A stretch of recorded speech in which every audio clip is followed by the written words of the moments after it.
Bienvenidos. Gracias por la Esta es la invitación. primera conversación que vamos a tener en este nuevo podcast, en el que vamos a explorar los límites de la creatividad, de la mente, de la curiosidad, de personas con las que, por una razón u otra, disfruto conversaciones profundas.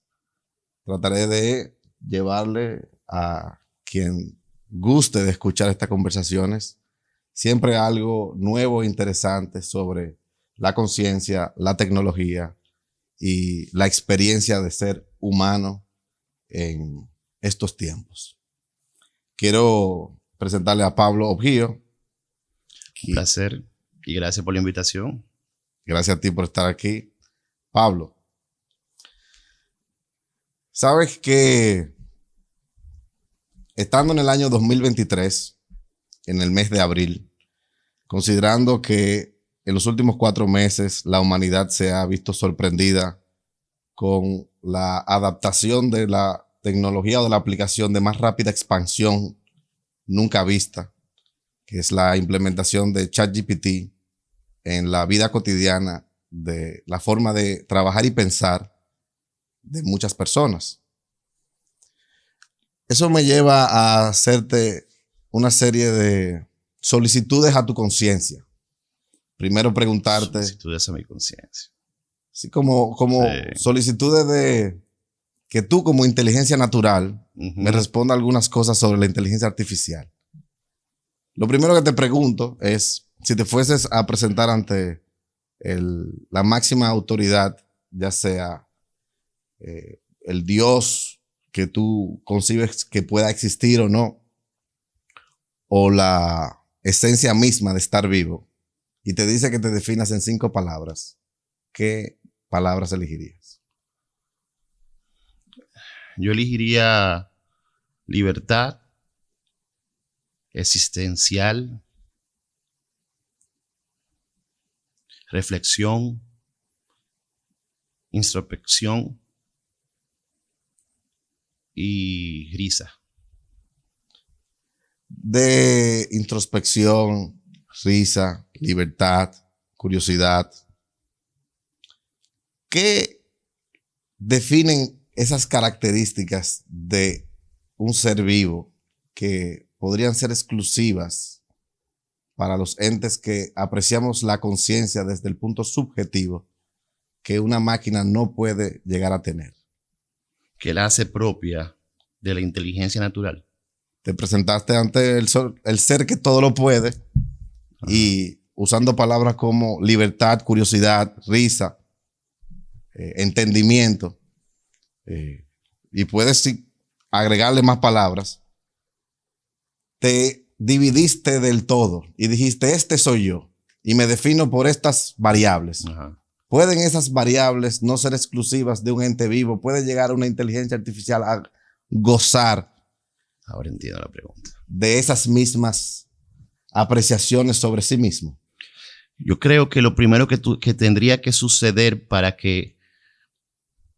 eso sería que esta inteligencia artificial tenga autopercepción de sí misma,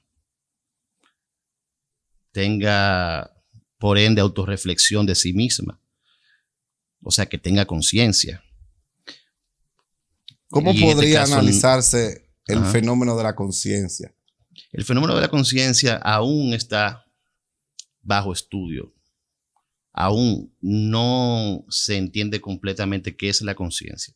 Cómo surge la conciencia en el cerebro humano aún todavía no está completamente entendido. Podríamos afrontar los problemas de analizar la conciencia como, en principio, que es una experiencia muy íntima y subjetiva. Sí, yo entiendo que sí, porque es muy íntima, primero porque es individual. Íntima porque es individual. Comienza cuando cuando los factores externos, luz, la luz, ¿verdad? El tacto, el audio, el paladar, comienza a formar esa conciencia de una forma u otra. O sea que también hay factores externos que logran ese desarrollo en la conciencia. Has entonces segmentado una de las condiciones de la conciencia, que es la posibilidad del ente consciente apreciar su entorno, ser receptor de estímulos. Receptor de estímulos, como una de las formas. De los preámbulos de ser consciente. Ajá. Es decir, que debe ser algo que procese su entorno. Sí. Ahora bien, que una piedra consciente de su entorno, que no te puede comunicar que está consciente de su entorno, ¿cómo tú valoras respecto de esa entidad, su capacidad de ser consciente? ¿Cómo yo la valoro? ¿Cómo valoro yo la piedra? En el sentido, usando la piedra como una variable. Ya la piedra es consciente. No, la piedra procesa su entorno. Lo procesa. Sí, en la misma cualidad y variable expresada por ti. Ok. Digamos una inteligencia artificial en un chip para cortar todo esto a lo que vamos a ir, que es una máquina, por compleja que sea, otra cosa que la combinación no aleatoria de minerales y todo tipo de insumos procesando su entorno. A expensas de esos, si ella se comunica contigo, ¿puedes tú explorar su conciencia? Sí, yo entiendo que sí, pero al mismo tiempo no significa que porque no me pueda comunicar con ella no haya adquirido conciencia y como ya dices, ya tiene conciencia, pero entiendo que la comunicación también es parte del desarrollo de la conciencia, teniendo en cuenta que todavía no entendemos completamente lo que es la conciencia. ¿Por qué? Porque estamos estructurados en palabras o en símbolos, en algo que yo pueda hasta escribir. Estamos programados, estructurados por mantras, que pueden ser también frases. Entonces, aquí el problema sería que si yo estoy frente a la piedra, yo no pudiera estudiar su psiquis, no pudiera saber quién realmente es ella. Sería como Dios mismo, el Dios que la gente percibe, que está ahí, pero que no se puede ver.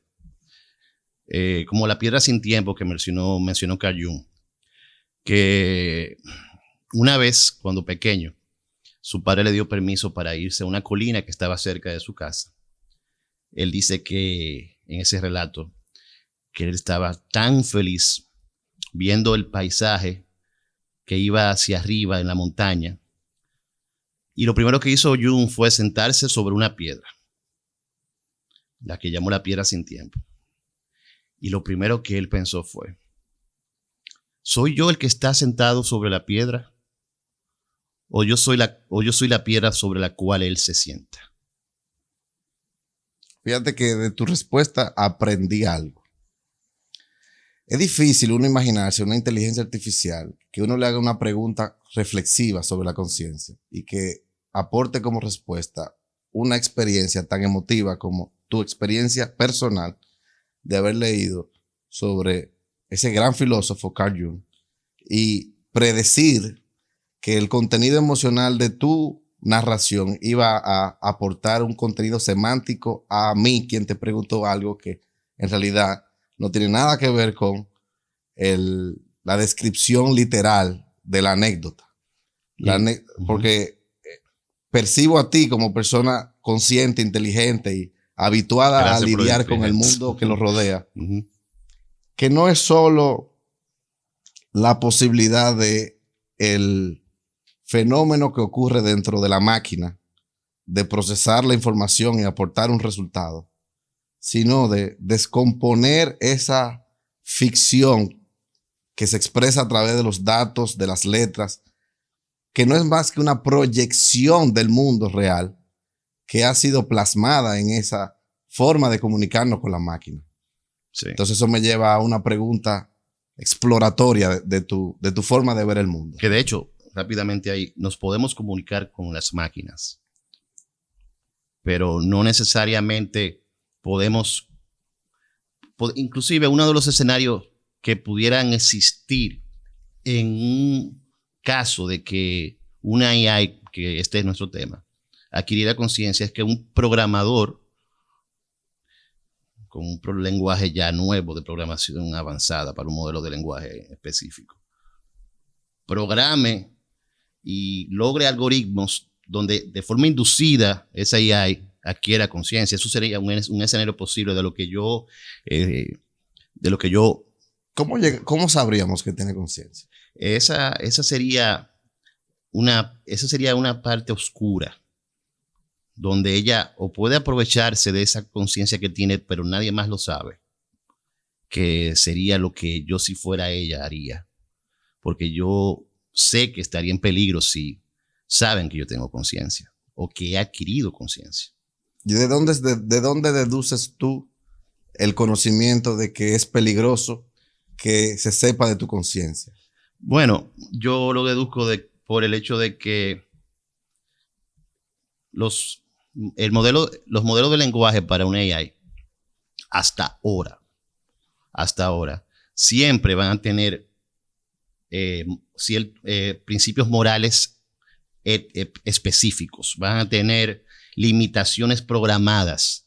Entonces, si yo como AI adquiero conciencia, ya sé quién soy, tengo conciencia de autopercepción de mí mismo, ya yo puedo decidir cuál es mi ética y cuál es mi moral yo mismo. Yo puedo desarrollar, o sea, yo soy el que tengo mi propia moral ya. Y presumes, como ente que adquirió conciencia, que la especie con la que estás lidiando no tolerará eso, porque se presumirá ella en peligro y te apagará. ¿Qué te dice eso de lo que nosotros creemos que las máquinas piensan de nosotros? Si pensaran. Si pensaran, porque tu primer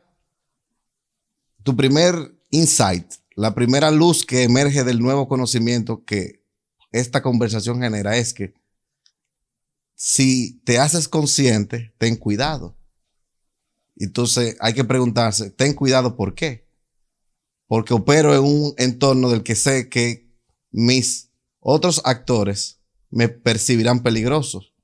¿Por qué me perciben peligroso? ¿Es eso un sesgo de nosotros mismos expresado en lo que creemos será el código moral de una máquina? Sí. De hecho, ya unos cuantos firmaron una carta para detener el desarrollo de AI por 6 meses y en algunos casos casi por 1 año de forma total. Wozniak, Elon Musk, varias personas firmaron eso por ese mismo sesgo, porque la realidad es que yo tengo conocimiento de todo en milisegundos.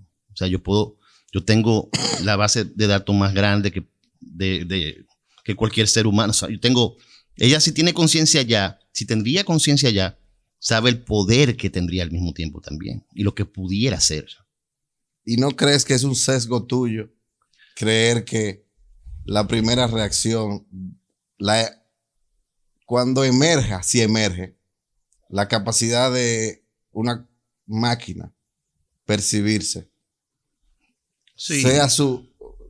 ¿Por qué no es lo contrario? Sí, y con esto cerrar. Yo entiendo tu pregunta. ¿Por qué no? Y con esto quiero que demos paso a la siguiente parte de esta conversación. ¿Por qué ya no? Tengo tu respuesta. Ok, pero no tienes mi pregunta. Eso es algo muy de la inteligencia natural. Sí, pero sabía que me ibas a preguntar lo del sesgo, creía, pero vamos a ver.